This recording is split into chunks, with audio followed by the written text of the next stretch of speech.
Seriously berbaloi untuk content creator.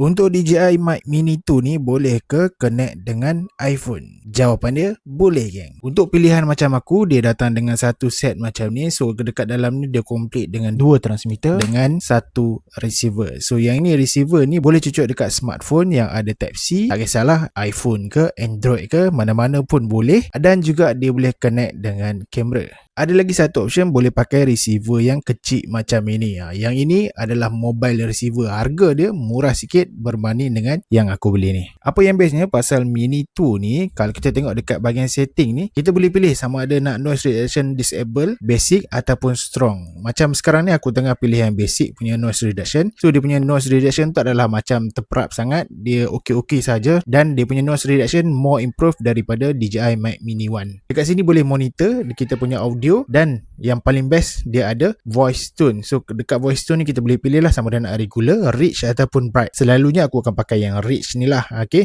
so dia akan provide solid sound. Lagi jelas, lagi bagus. Kalau hampa beli full set macam aku ni, akan dapat sekali dengan dia punya casing ni. Untuk casing luaran ni dia ada banyak color, nampak tak? Memang cantik geng. So yang ini dia boleh tukar depan dia. So kalau kita tengok, yang ini dia magnetic. Dia boleh macam tu saja dan dia boleh tukar lah. Kalau kita nak warna apa pun dia boleh tukar. Contohnya aku ambil color pink. Color pink ni memang ramai minat ni.